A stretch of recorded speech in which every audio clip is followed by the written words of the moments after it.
year doing this with Backroads. It was the first time about a month ago someone said they were really disappointed because they expected me to come out of a cake. And then someone else said, with a Speedo.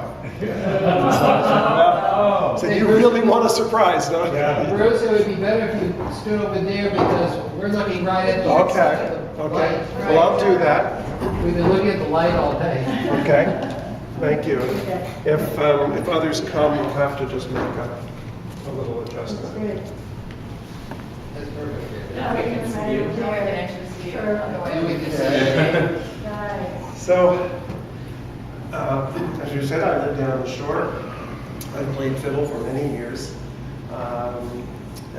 Much of the time in northern Canada for square dances on Indian reserves and in small northern communities. Really enjoy dance fiddling.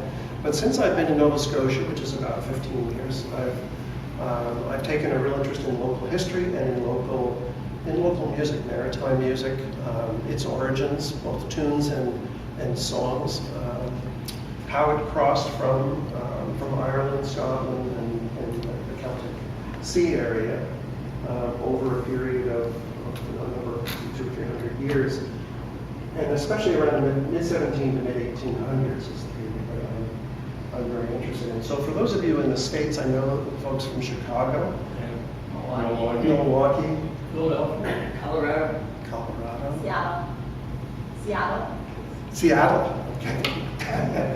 So you've got the same traditions that you have from various sources, maybe except the very West Coast with some of the Latin influence coming up, is similar to what we would find here. If you were from the East Coast, if you were from Boston or Baltimore or down into the Carolinas or Georgia, of course there'd be even more of a connection because the Adirondacks actually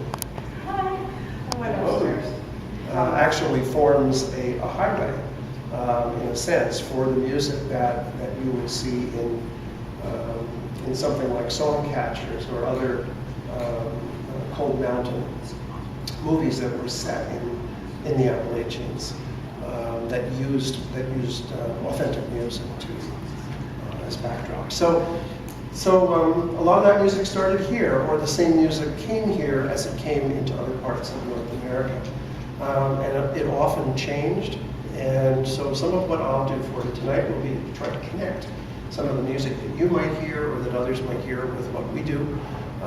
And also just, I guess, highlight the similarities and the basic patterns in tunes and songs that we all enjoy. So folk music often played and sung by people who don't read, period, don't read music for sure. People learn by listening, and these songs and tunes travel. And there are genres that I find it easier to keep track of. There are songs about major life events, sort of songs about birth and death and marriage, and there are songs about the various things we do for a living, so work songs that might have to do with the railroad or with logging. Here we have maritime, we have sailing, and so on. And so I'm going to pick up some of these themes and also talk to you a little bit about some of what I think are the interesting aspects of these tunes and songs. So the first one I'm going to do, I'm just going to play an Irish tune.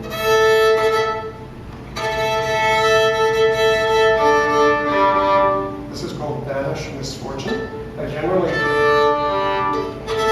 do a lot of fiddling for weddings, and I slip this one in and don't tell the bride and groom what this is.